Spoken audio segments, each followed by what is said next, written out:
Welcome to the Painter Marketing Mastermind podcast, a show created to help painting company owners build a thriving painting business that does well over $1 million in annual revenue.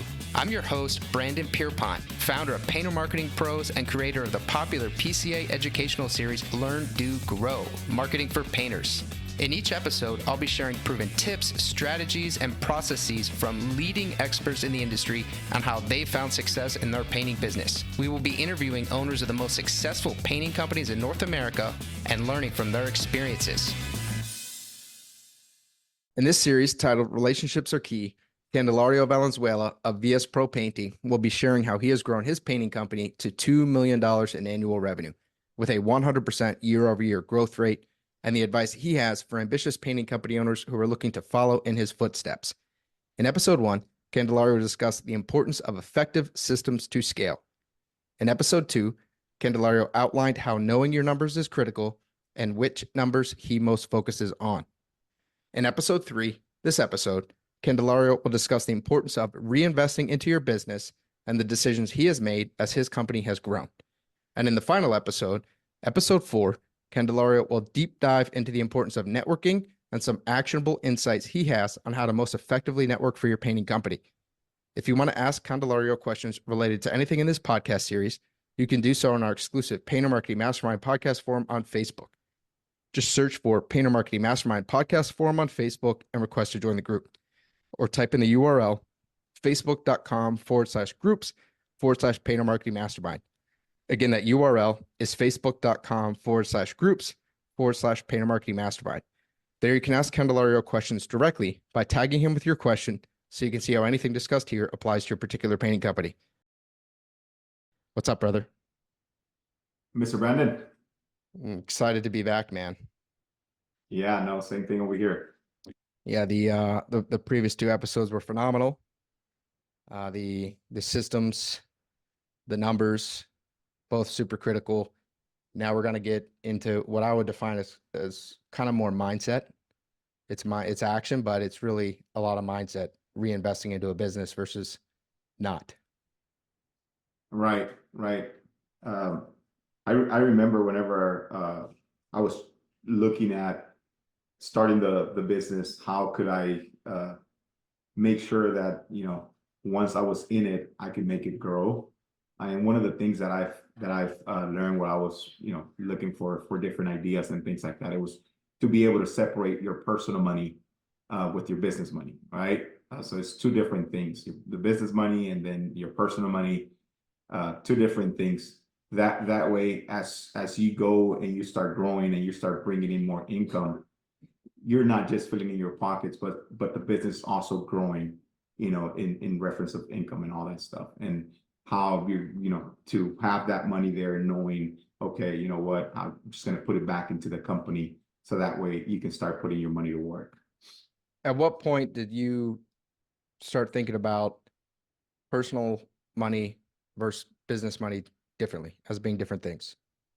So that was since the beginning. So since the beginning, what I did, I opened up a business account and then my personal account, right? Of course.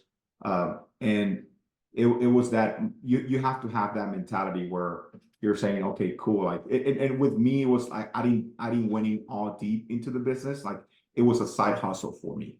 So because a lot of people going right straight forward right into the business, they start their own business and they're just depending on what they're making from the business, right? In my case, it was a side hustle. So I was able to save up money right in that bank account while I was making some money in the job that I currently had at that time.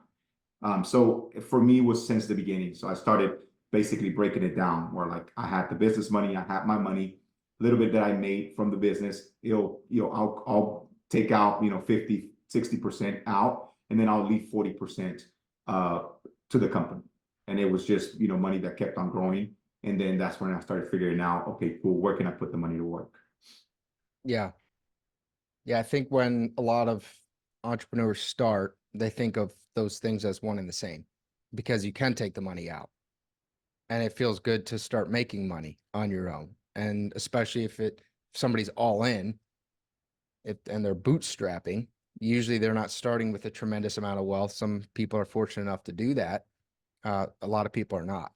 So then they're having to kind of live on it, and it can be a tough balance. It can almost feel like you keep rolling the dice, or like you keep gambling when you keep investing back into it. It's like, oh, but I have this money that I could take out right now. So how have you thought about that? Like you just said 60-40.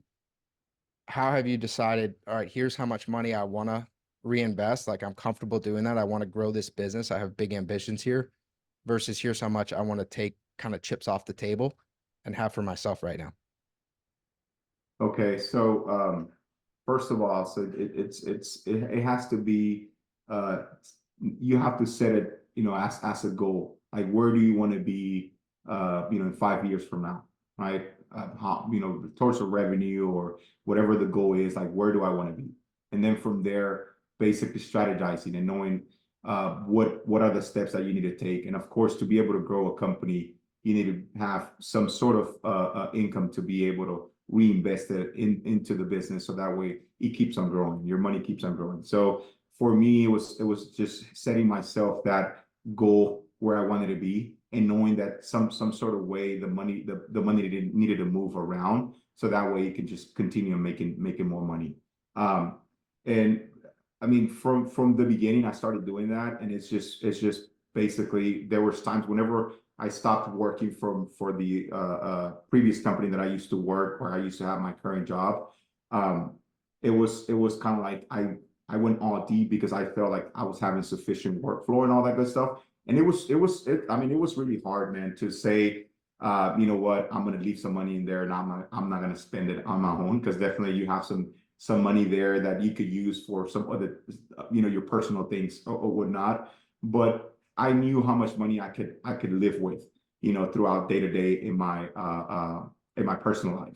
So for sure, getting to kind of like distinguish your personal versus the business side of things, and then knowing, okay, where do I want to get, in a few years, knowing that that's why you're sacrificing, not taking all the money out and just spending it out, everywhere else. Sure. Yeah, delayed gratification, the ability to delay your gratification is one of the very common traits of highly successful people. People who can't do that tend not to become hugely successful. Right. So, and I got there's a saying from Tommy Mello, and I believe he says, workers eat first, and then leaders eat last. Yeah. So Yeah. for me, that was always the case. I knew that everything else had to happen. I had to sacrifice myself in order for me to, be able to get that recompense at the end. So you have this mindset. You started with it as a side hustle, so it's sort of its own ecosystem. You already had your lifestyle paid for through your job. You knew what you were doing, but you had ambition. So you said, all right, let me start this ecosystem on its own, kind of let it feed itself and grow. Then eventually transitioned into that full time, but you maintain the mental discipline of, hey, I have big goals here, and the goals are a lot bigger than the money coming in right now. So I'm going to continue to reinvest into the business to achieve those goals. How do you then decide how much to reinvest, what to reinvest in, all that? Yeah. So, I mean, whenever I started, so the first thing that I saw where I could invest money on was marketing. And this was whenever I started it started as a side hustle, I guess. I remember back in 2017, I remember only having about $750 in my bank account, right? And I was like, okay, cool, like, you know what I mean? What do I do now? I had already put my I guess I legalized the company or the business. And I was like, okay, cool. Like, what do I do now? How do I start getting jobs? So I remember I started, I got some business cards, was trying to passing it around Home Depot, Sherwin-Williams, doing basically my homework. Um, and then one day I remember a buddy of mine came up to me and he's like, "Hey, Connor, have you thought about investing money for your business in the marketing side of things?" And I'm like, what do you mean? Yeah, man, there's this great application that you can go in there, or app that you can go in there. You can put a couple of $100 in there. I got a friend of mine that is using it. You know, it might work for your business and all that stuff. And I was like, okay, well, let me take a look into it. And I remember going into it and talking to the people from this company, and you know, it's just a platform where they advertise you, and then they'll basically send you leads and all that good stuff.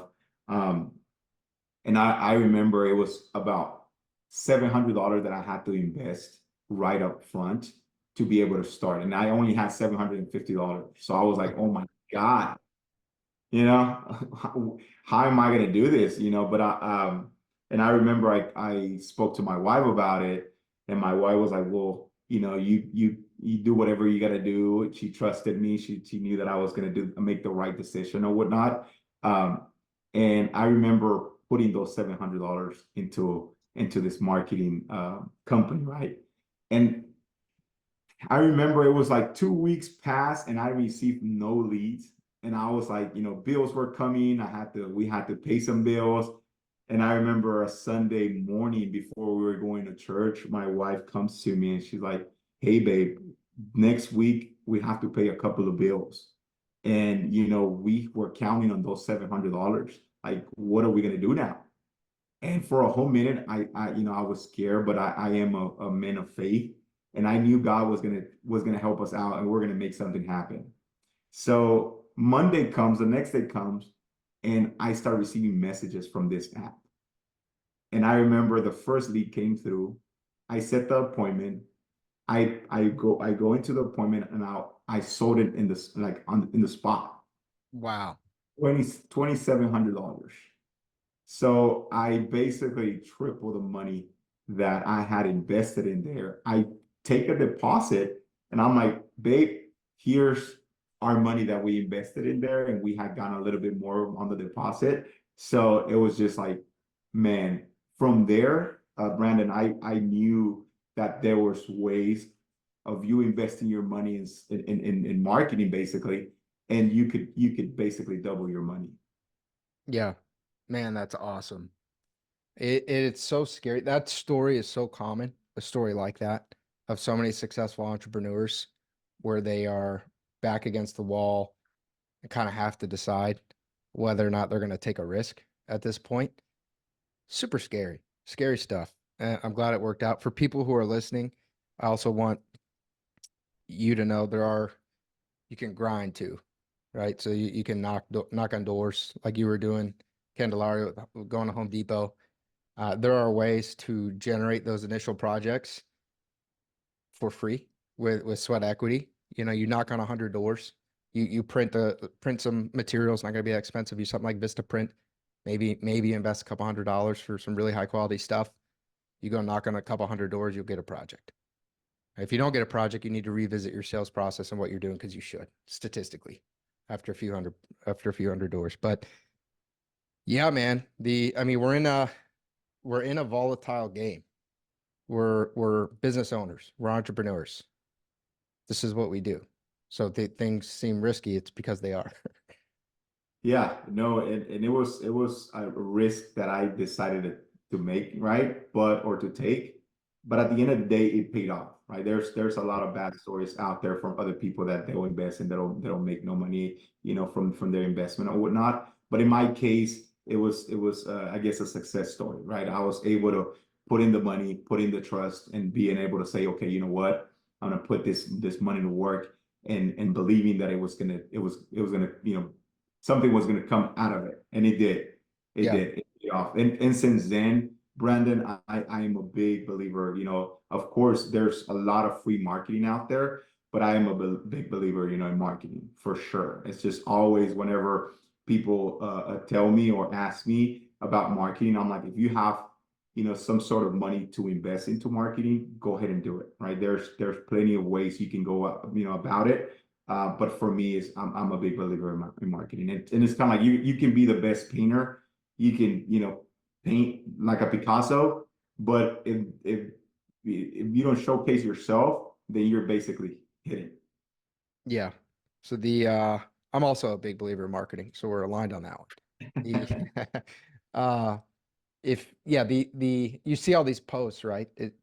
It's I'd say it's funny, but it's sad. The responses from painter trolls on the internet. Like, hey, don't hire marketing, don't lose your money. Save those dollars for yourself. That would definitely define what a scarcity mindset looks like, right? Save those dollars for yourself versus an abundance mindset. And I think what you said about you could be the best painter in the world.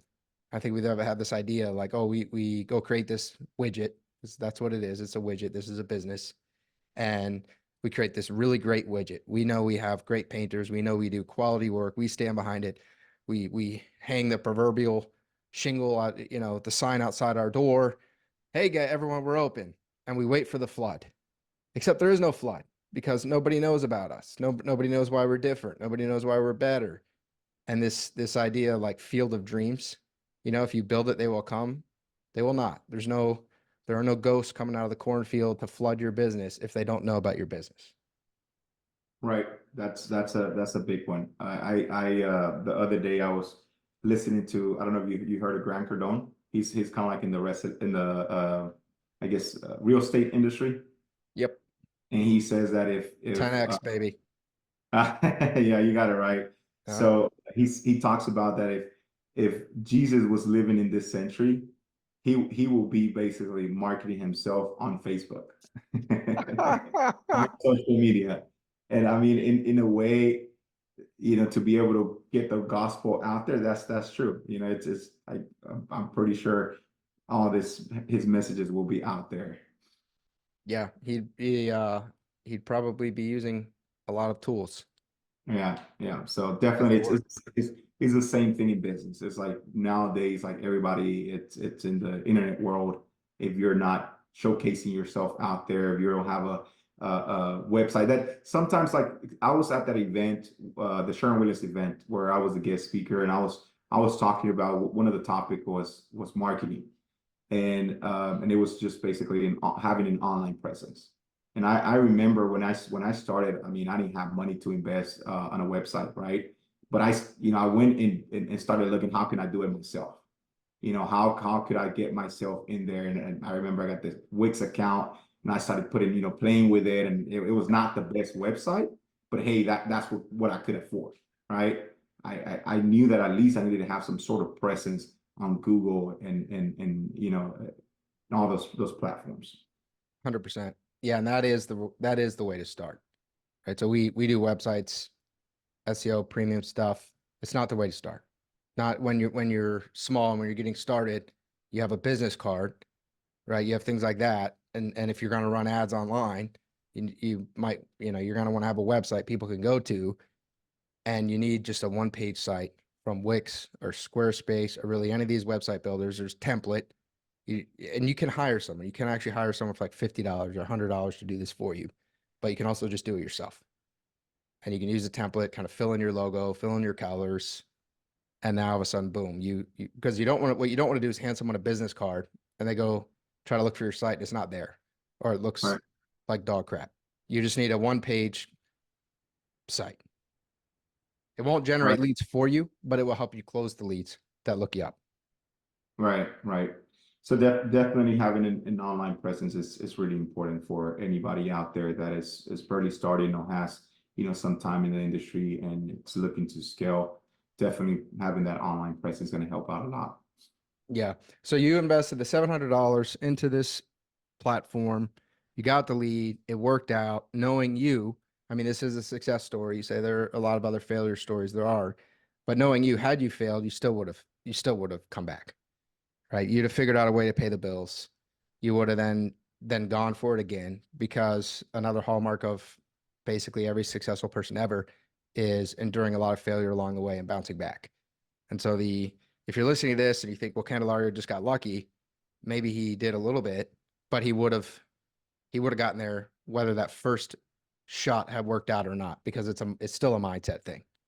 Um, but you figured out the marketing. What were kind of your next steps? Was it, hey, I'm gonna really lean into this marketing thing, or what happened after you landed that first project?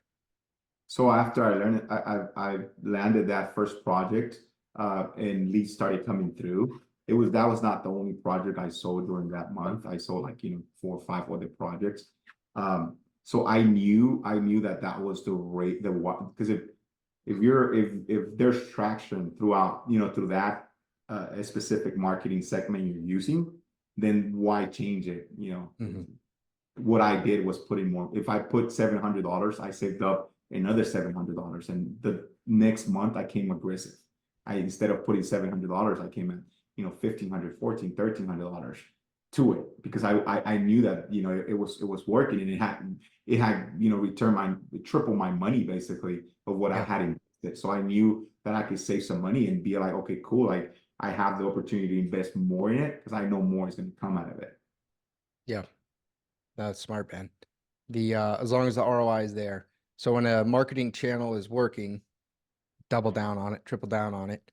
But then at some point you have to diversify a little bit, right? Because marketing channels ebb and flow. So when you're small, like you are, Candelario, the best practice is find something that works and kind of go all in on it because you have very limited resources.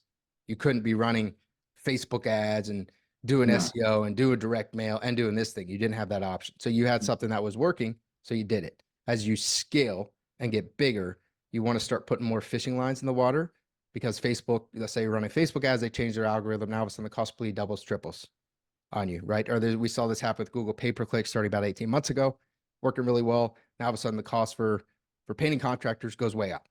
Now it's all the companies that were relying strictly on pay-per-click and were killing it. Now they were kind of stuck trying to figure out so you always want to kind of diversify, but in the beginning you need to be laser focused just because you don't have the resources. right. I mean, that company that I invested with back then when I started, I still invest in that company, but not as much as I used to a couple of years ago because it's not giving me the same ROI. So, but the good thing is that as I continued, we started seeing the different avenues where to invest, right? We knew that we had to invest in SEO, Facebook, that we could invest, doing door-to-door marketing and email campaigns and all that good stuff. Yeah. Yeah. And I think one of the things that hangs people up on investing into marketing is this idea that they need you need a positive ROI, right? You have to factor things in like your team members' time or your time. If you're going out conducting estimates and you're not closing any of those estimates, that's a cost. There's a cost to that time of what you're doing. Gas, would be a little bit more minimal, but things like that all need to be factored in. But there's this idea like, oh, I want a 10x, or I don't want to do it, or a 20x, or I don't want to do it. Well, what are your profit margins? What's your close rate? Right? What do you need to make it actually make money for you? Because if I'm going to give you $1 and you give me like a $1.10, heck, $1.01, I'm going to give you as many dollars as I can possibly give you because you're just going to give me a bunch of money right back and I'm going to make money. Right. So I think knowing your numbers, it goes back to that last episode. Like you said, I tripled my money. There are people listening to this like, well, that's bad. 3x. I'm not going to do marketing unless it's 10x. Right, What's your gross profit? How does your business run? Because if you think that way, because what can happen is when you run into paid ads, so there's organic, there's repeat, there's referral. When you start going into things like paid ads, you get a little bit colder leads. They're leads that don't know you as much. They're leads that are a little harder to close sometimes. So then you get an opportunity to work on your sales process. And then your close rate might dip, especially if your sales process is just used to repeat and referral, which are basically lay down sales. And then you start to find potentially a slightly lower ROI. What you right, still can get is a positive ROI and now the ability to scale much faster for your business. But I think it's a huge mental barrier for a lot of painting contractors is this idea like, well, it should all be like the repeat and referral business I had. And now I'm starting into marketing and it's a little bit different. And oh no, I'm not getting the billion X return because it was zero cost of marketing and it was a lay down sale and I close at 90% and it's a different mindset. But you can also take 20 years, 30 years to get to $2 million, or you could take a couple. right, right. There's different. I mean, the wheel is already invented, right? And sometimes we're trying to reinvent the wheel, and it Yep. just way longer for us to get where we want to get if we have like because that's right. We all have that barrier, that sales barrier in between us, between what we want to do in our business or where do we want to invest our money in a business. And until we destroy that barrier, then we can go in there and see, okay, cool. Because at the end of the day, right, we're in business and it's a risky thing, right? Because we're out there making or putting our trust that we could, wherever we put the money at, it's gonna give you an ROI. Of course, you do your homework. I every time that I'm gonna invest in something, I'll look into it before I even gonna put my money to work in there and see what's gonna be the pros, what's gonna be the cons, how soon am I supposed to be expecting results to see on it. Yeah, no, absolutely. You have to do your due diligence. Negligence is not a good attribute of an entrepreneur. All right, so you started investing more into marketing. You doubled down, tripled down on this thing that was working. Your business grew. You started doing other channels that are now working more effectively than that initial one, but the initial one's still working well enough that you're getting a positive ROI, so you still invest some money into it. I guess I'm some sort of loyal to them, right? Because it's what They got you off the ground. what got me off the ground, man. It's a thing that if I'm able to weigh out everything that I'm using right now, that's probably going to be like the second lowest on where I'm Sure. putting my money into it. So it kind of, but it's still it's not in the negative side of revenue. It's actually bringing in income, but it's just bringing in less income than what it used to make me back in the day. Sure. Yeah, marketing evolves. It fluctuates. The effectiveness of different channels, algorithms are constantly shifting. This being an election year, you and I were actually talking about this briefly. This being an election year, the cost per lead is increasing.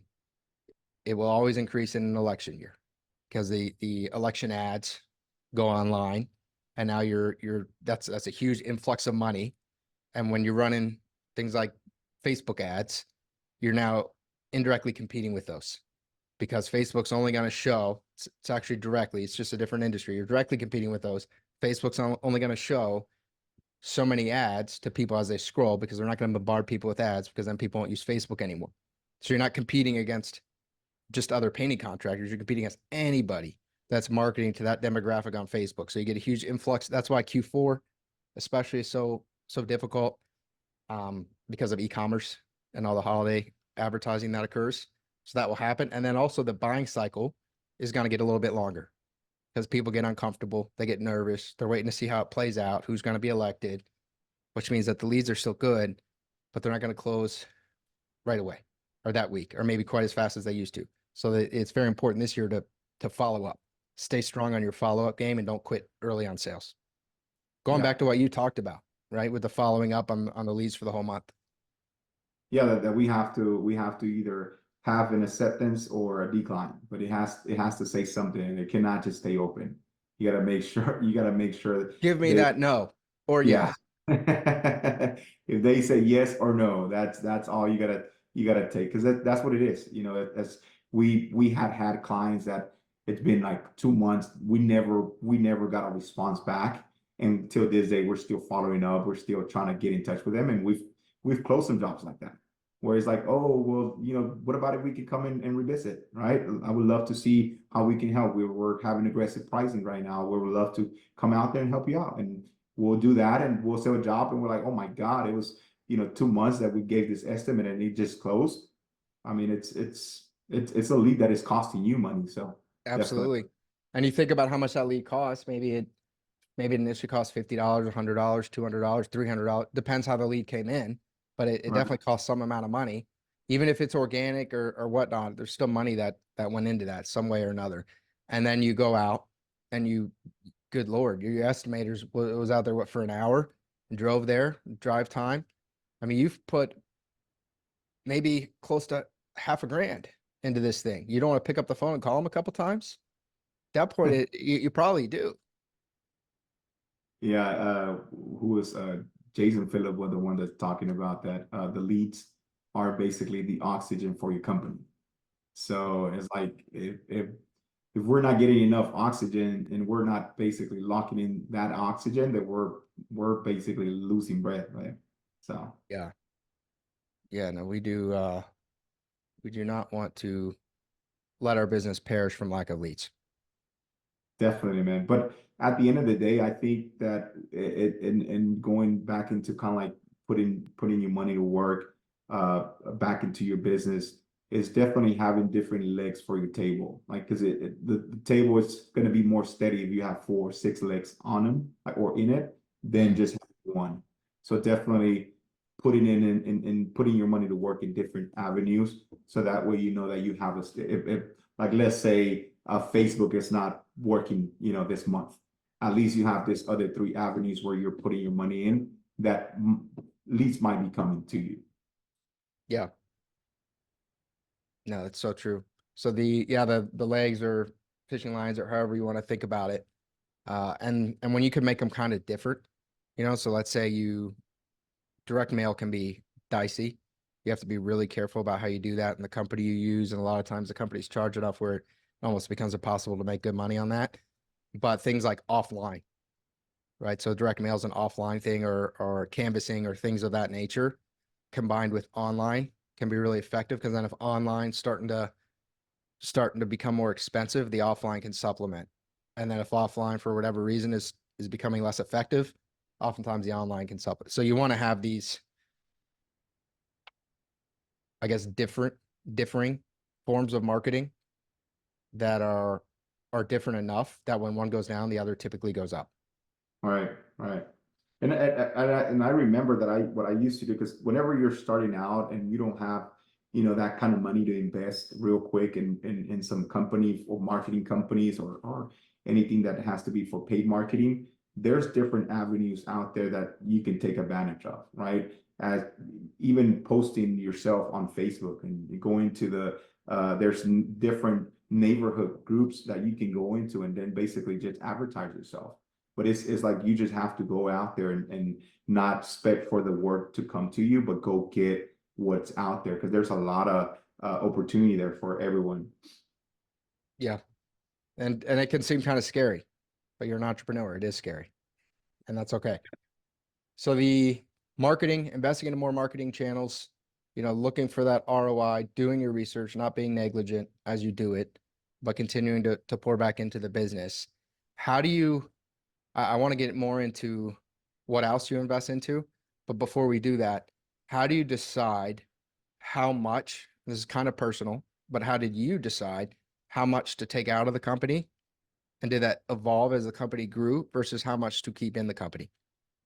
So I consulted with different people, different mentors on what they recommend, what to take out. So definitely seeking advice from people that are already have been successful, or that are successful in the industry. What are they doing? What's their takeaway? What do they recommend? And then just hearing multiple I guess responses from multiple successful people, you're going to be able to make your own decision and see, this is where I fit, or this is the numbers where I feel comfortable with, and then knowing that the rest is just going to help your business. Because as you grow and you become more successful, more income starts to come your way, the company has to be basically doing the same thing. As you grow on your income, company needs to grow on the income as well.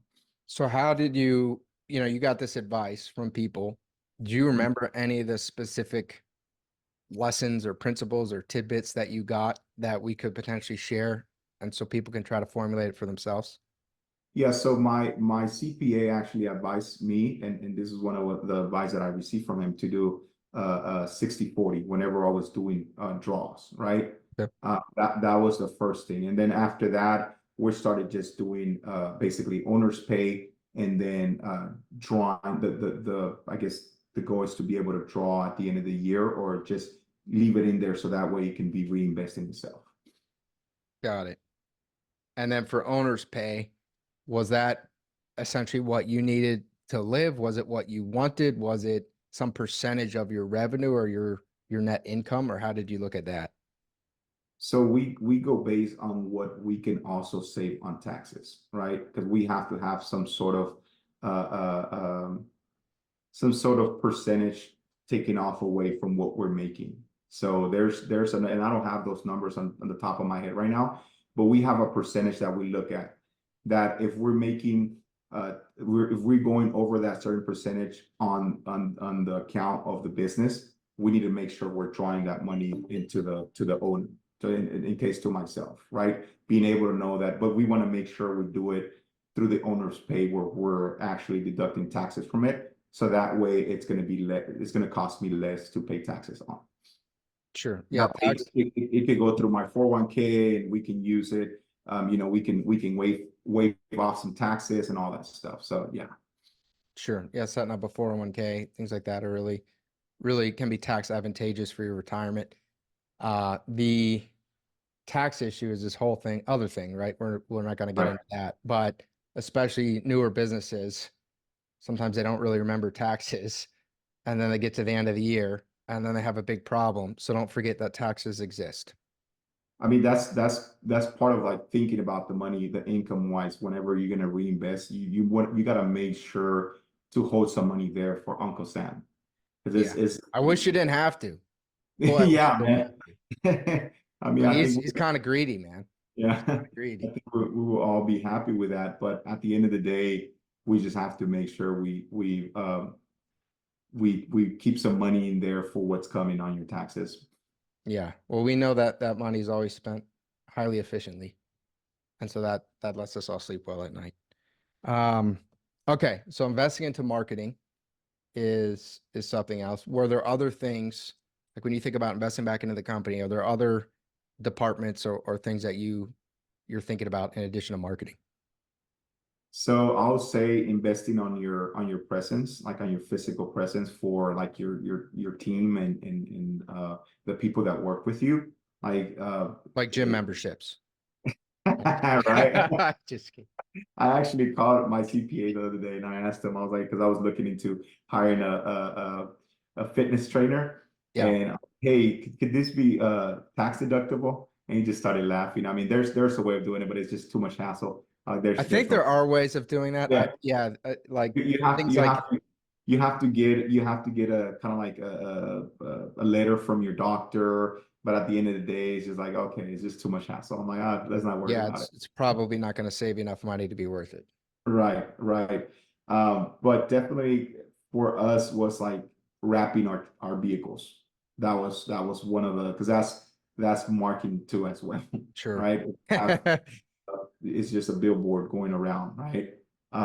And definitely, you know, our shirts for the guys, for your guys, that it just gives you that presence whenever you're there. You're just it's your guys having, you know, your company logos on their shirts, the vehicles. It just shows a little bit more credibility in the buyer's perspective.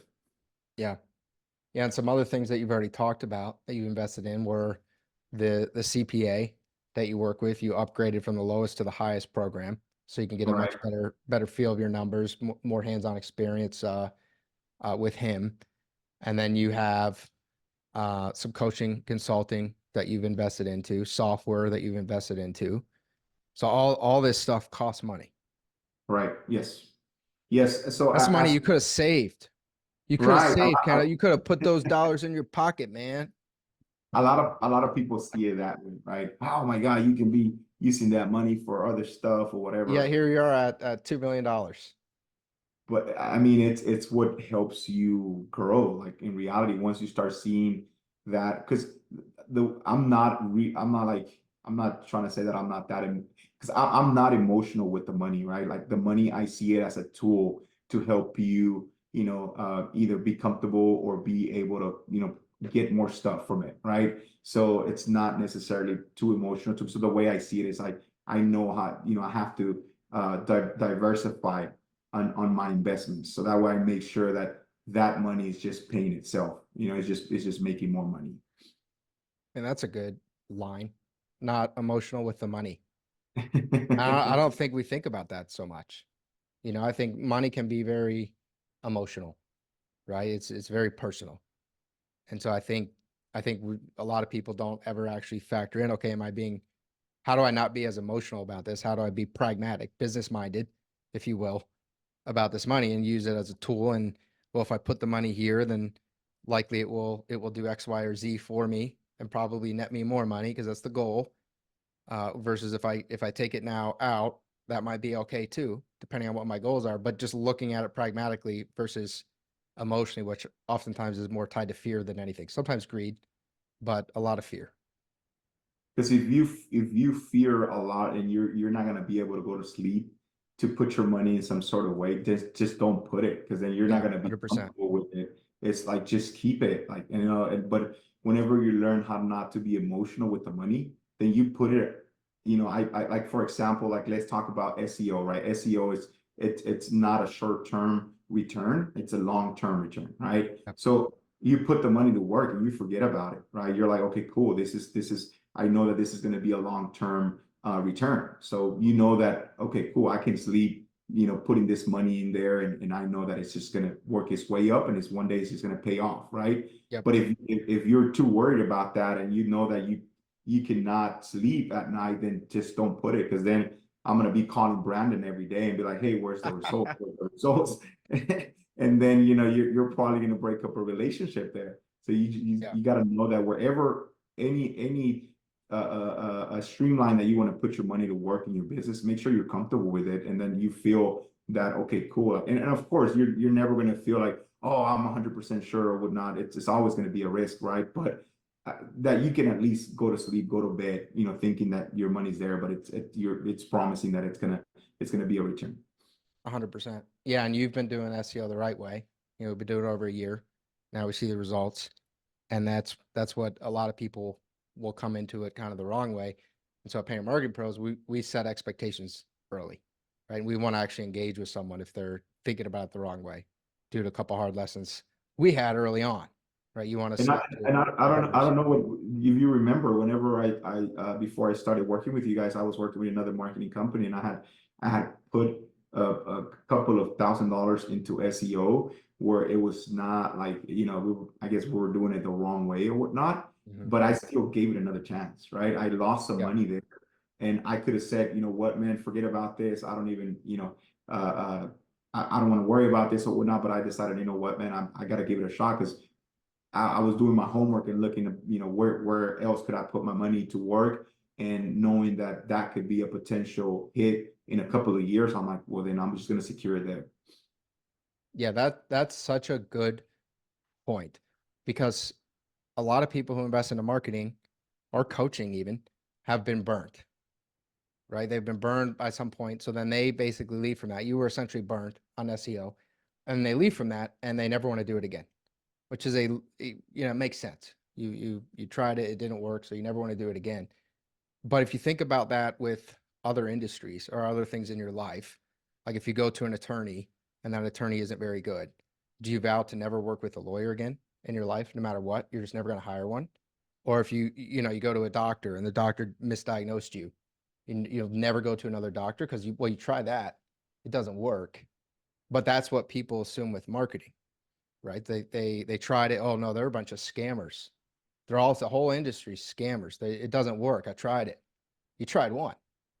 So I think it goes back to not being overly emotional and kind of dissecting your thought process and separating it from your emotional process, because you have to be business minded. You have to be, it doesn't mean you have to invest in it with a marketing agency. You don't have to, but you should weigh things in a business minded, logical sense. All right. And I'm realistic. I know that there's certain things that might not work at a point or didn't work. And I'm like, I'm fine with it. I just move on and I just go into the next, right? I gotta make sure that I'm also being persistent, but at the same time knowing that there's always going to be a risk on doing business. 100%. Okay, so we've talked about the marketing, talked about the softwares, the CPA, different things like that. Are there any other things we're missing that you look at as a reinvestment that maybe some other people wouldn't be considering or would just take that money out? I'll say production manager for me in my Mm. case, right? Whenever I was I think at like 700,000, and we were targeting to hit our first million. And I remembered I consulted this with a couple of people because and I'm pretty sure there's a lot of companies out there or people that are asking themselves, when do I hire a project manager? 100%. That was a question that I had whenever I first went into the PCA. I was like, oh my God, like when do I hire a project manager? Because I felt like I was drowning myself. Like I was wearing too many hats, and I felt I was just being everywhere, right? And one was because my systems were not all in. So I knew that if I could put systems in place, that was going to help me, alleviate a lot of my headaches. But at the same time, too, the radar said that we were going to hit 1 million that year, and it was kind of like, okay, cool. Should I bring my project manager now, or should I just bring him after my first meal? And a lot of people told me, no, after your first meal, and whatnot. And I remember one day sitting with one of my mentors, and we were talking about this, and he told me, well, Candelario, I mean, at the end of the day, right? You're shooting, you're on target to hit 1 mil, so you're going to make that happen. But how's your health, man? How do you feel? And I remember that I was suffering from a lot of anxiety, from like a lot of stress. And I was like, man, well, my health is not that well. He's like, well, then, do whatever's more important for your health. Like if you feel that a production manager is going to help you out, relieve a lot of that stress. I mean, you're going to hit your mill, and your health is really important. So then do what's best for your health.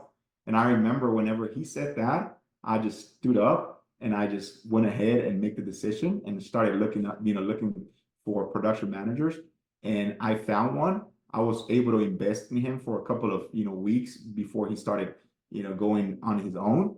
And to this day, I did not regret no single a moment of hiring that production manager at that time of the business. Yeah. Yeah. There's a saying, a healthy man wants 1,000 things. Unhealthy man just wants one. Just wants his health. And I think that that question that your friend asked you, how's your health? That's something we forget. You and I are actually talking a little bit about it.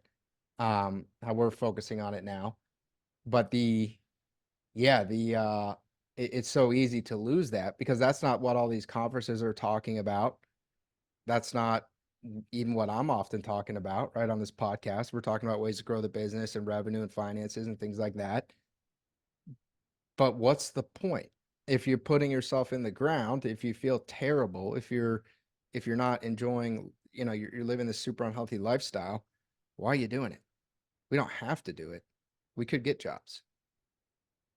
Yeah, because at the end of the day, I mean, you can be making all the money in the world, but if your health is super poor, and you die, then where is all that money going? Yeah, it's true. So, yeah, Yeah. Candelario, what else you got, man? As we come up to wrap this episode. I mean, I think we've covered a whole bunch of stuff, a lot of great stuff here with you. So definitely, man, I think everything is pretty solid on my end. I appreciate you, brother. I appreciate all your insight and your wisdom and just sharing this mindset for people listening. There are a lot of key takeaways here. I think the biggest is kind of the underlying mindset. So just try to make sure you're taking away how Candelario thinks about everything, because it's really positive, really healthy, and it is the reason that he is growing so quickly. Right? Painter Marketing Pros helps him. Other things have helped him, but it all is his mindset. That's why he is finding success. Awesome. Well, thank you so much, Brandon, for having me, man. I appreciate you, and definitely, this is, I've never been. I told you I've never been in a podcast before. This is my third one, and I feel like I'm getting used to you already, man. You're killing it, man. Appreciate you, brother. Looking forward to the fourth and final episode. Yeah, no, thank you, man. If you want to learn more about the topics we discussed in this podcast and how you can use them to grow your painting business, visit paintermarketingpros.com/podcast for free training, as well as the ability to schedule a personalized strategy session for your painting company. Again, that URL is paintermarketingpros.com/podcast. Hey there, painting company owners. If you enjoyed today's episode, make sure you go ahead and hit that subscribe button. Give us your feedback. Let us know how we did. And also, if you're interested in taking your painting business to the next level, make sure you visit the Painter Marketing Pros website at paintermarketingpros.com to learn more about our services. You can also reach out to me directly by emailing me at brandon@paintermarketingpros.com, and I can give you personalized advice on growing your painting business. Until next time, keep growing.